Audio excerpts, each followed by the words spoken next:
मैं अपना प्रॉफिट कैसे बढ़ाऊं? रेट्स बढ़ नहीं रहे, कंपटीशन बढ़ रहा है, मार्केट डाउन है। अब मैं क्या करूं?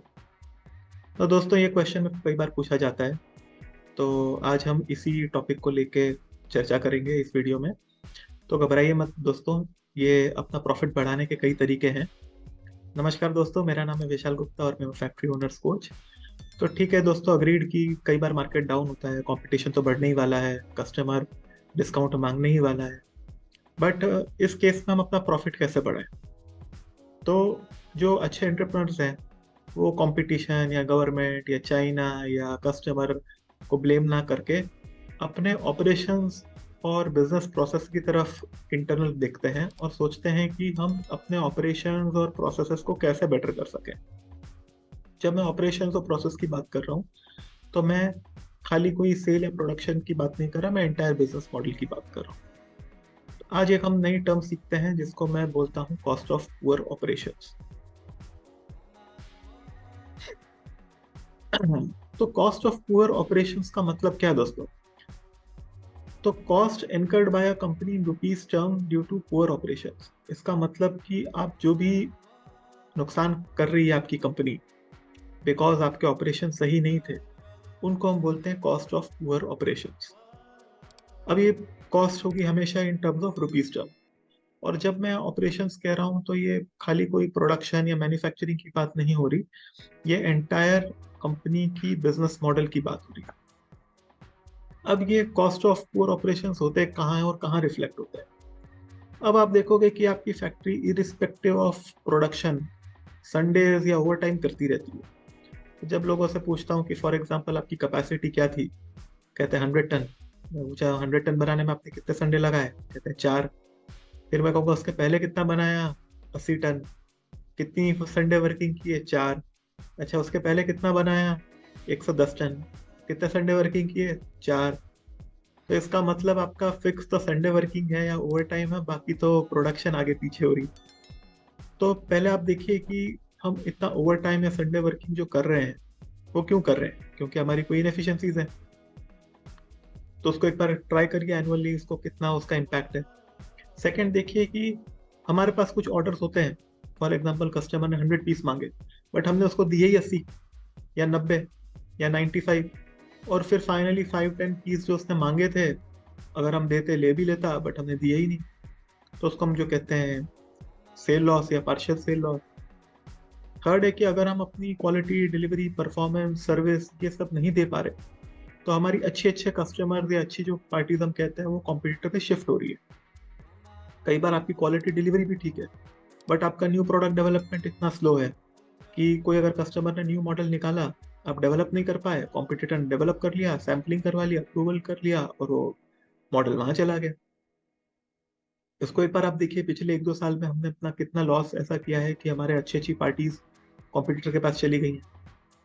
फिर कई बार हम रॉन्ग हायर करते हैं और उसको करेक्ट नहीं करते। हमें पता है ये पर्सन रॉन्ग है, गलत हायर हो गया है, बट हमको एक्शन नहीं लेते और उसका जो भी खामियाजा है भुगतते हैं। कई बार कोई सेल्स है तो वो कहीं और जाके हमारे अच्छे कस्टमर्स तोड़ लेगा। तो प्रोडक्शन मैनेजर है वो क्या कहते हैं, हमारी कॉम्पिटिटर के पास जाके हमारे एम्प्लॉय तोड़ लेगा।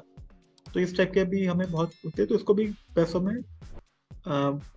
कैलकुलेट करिए। फिर अगर हम अपनी पेमेंट्स टाइमली कलेक्ट नहीं करते, तो जो हमारी वर्किंग कैपिटल होनी चाहिए थी 60 डे 70 डे, वो चली जाती है 100, 110, 120। जितनी आपकी वर्किंग कैपिटल बढ़ती है, उतना ही आपका डेट बढ़ता है, उतने ही आप अपने सप्लायर्स और एम्प्लॉयज़ को पेमेंट लेट करते हैं, मार्केट में आपका रेपुटेशन खराब होता है। ये कैलकुलेट करिए। फिर अगर आपकी कोई फैक्ट्री में एक्सीडेंट हो गई, खुदा ना खास्ता किसी की चोट लग गई, कुछ आग लग गई, तो उसके कारण कितना सारा नुकसान होता है। फिर अगर आपकी जो भी स्टैट्यूटरी कंप्लायंस है, जीएसटी, टीडीएस, पीपीएफ वगैरह वगैरह, वो आपसे छूट गया, तो गवर्नमेंट आपको पेनल्टी लगा लेगी। फिर आपको कोई एजेंसी को पैसे देने पड़ेंगे, कुछ इधर उधर से एडजस्ट करना पड़ेगा, वो एक अच्छा खासा लॉस होता है। अब अगर आपकी टोटल प्लांट की एफिशिएंसी ही डाउन है, तो ऑटोमेटिकली सारी जगह मटेरियल फ्लो डिस्टर्ब होगा, डिस्पैचेस डिस्टर्ब होंगी, उसका एक हैवी लॉस है।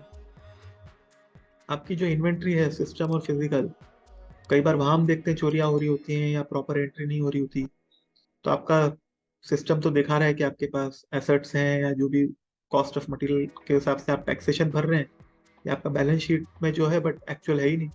तो कई बार आप एक्स्ट्रा टैक्स भी भर रहे हो, कई बार आपका मटेरियल थेफ्ट भी हो रहा है, उसको कैलकुलेट करिए। थर्ड है फिर, अगर आप अपनी एंटायर सप्लाई चेन, जब मैं सप्लाई चेन कह रहा हूँ तो उसमें रॉ मटेरियल हो गया, आपके रॉ मटेरियल वेंडर, आपके job workers, transporters, packing material, कोई स्पेशल प्रोसेसेस है। अगर आपका सप्लाई चेन मैनेज नहीं है, और आपके जैसे फॉर एग्जांपल असेंबली कर रहे हैं, आपकी चाइल्ड पार्टी अवेलेबल नहीं है, आपकी मैन पावर बैठी है, वो भी कॉस्ट है। तो सब कुछ था बट चाइल्ड पार्ट नहीं थे, कई बार एक नट बोल्ट वॉशर ना होने के कारण हमारी लाइनें बंद रहती हैं, हम कस्टमर की लाइनें बंद कर देते हैं।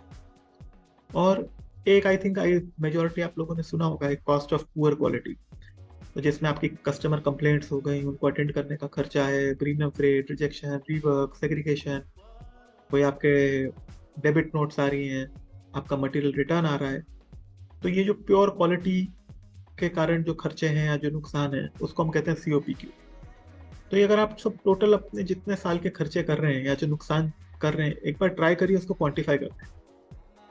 यकीन मानिए जब आप वो फिगर देखेंगे तो नॉर्मली आप हिल जाएंगे या शॉक हो जाएंगे, बट घबराइए मत, ये नॉर्मल है, यहीं आपकी इंप्रूवमेंट की अपॉर्चुनिटी है।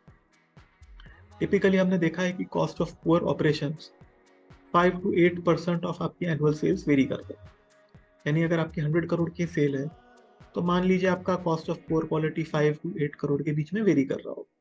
अब एग्जांपल लेते हैं, फॉर एग्जांपल आपकी 100 करोड़ की सेल है, आपका एक typical raw material cost 70 crore है, आपके बाकी के खर्चे 20 करोड़ हैं, और एक प्रॉफिट बिफोर टैक्स 10 करोड़ है। अब जो भी आपका पोपो है, ये आपके 90 करोड़ का जो खर्चे हैं, जिसमें कुछ मटेरियल का आ गया, कुछ एक्सपेंसेस आ गए, इसी में छुपे हुए हैं। अगर मैं अपनी जो आइडेंटिफाई कर लूँ, कुछ इम्प्रूवमेंट प्रोजेक्ट्स कर लूँ, अपनी टीम को कर लूँ, कुछ सिस्टम्स लगा लूँ, कुछ SOPs, वर्क इंस्ट्रक्शंस, कापा पोकायो के जो भी हमारी ऑपरेशंस, सेल्स, इन सब पे अगर मैं काम करता हूँ, और मैं अपनी मान लो 2 करोड़ की कोपो घटा देता हूँ, अज्यूमिंग अगर सिनेरियो आपकी आपकी सेल भी हुई है, रेट भी हुई है, तो भी आप 10 करोड़ जो प्रॉफिट बिफोर टैक्स था, अब आप 12 करोड़ है, क्योंकि ये 2 करोड़ तो यहीं वेस्ट हो रहा था, आपने बचा लिए। तो आपका सीधा सीधा 20% प्रॉफिट बढ़ सकता है। अब ये मैं बात कर रहा हूँ कि जिस सिनेरियो में कि मार्केट कांस्टेंट है, डिमांड कांस्टेंट है, और रेट्स भी कांस्टेंट है, बट नॉर्मली हमने देखा है कि जब आपकी कॉस्ट ऑफ पुअर ऑपरेशंस घटते हैं, इसका मतलब क्या है कि आपकी जितने भी बिजनेस प्रोसेसेस हैं इंप्रूव हो गए, वो चाहे सेल्स हो, प्रोडक्शन हो, फाइनेंस हो, HR हो। तो टिपिकली हमने देखा है कि जब आपकी ये चीज़ें इंप्रूव होती हैं, तो आपकी सेल भी 100 करोड़ तो रहेगी नहीं, वो पहुंच जाएगी 110, 120 करोड़। आपके मटेरियल्स कॉस्ट ये 20 करोड़ भी शायद बढ़ेंगे, 20-30 करोड़। तो टोटल ये जो आपका 12 करोड़ है, वो 12 नहीं रहता, वो 13, 14, 15 चला जाता है। तो आपका गेन 20 ना होके 30-40% हो जाता है। तो दोस्तों, मेरा आज आपके लिए मैसेज यही है कि एक्सटर्नल दुनिया को मत ब्लेम करिए, आप अपने ऑपरेशंस, अपने प्रोसेसेस, अपने बिजनेस सिस्टम्स, इन सब पे ज़्यादा काम करिए, उन्हें और रोबस्ट बनाइए, उनमें जो गलतियां हो रही है उनको घटाइए। आराम से 20 to 30% प्रॉफिट गेन आप प्रॉपरली अगर इस सबको एग्जीक्यूट करेंगे तो आप पा सकते हैं। तो होपफुली आपको दोस्तों ये वीडियो अच्छा लगा होगा, आप इसको कुछ इम्प्लीमेंट भी करेंगे और बेनिफिट्स भी लेंगे। थैंक यू, आपका दिन शुभ रहे।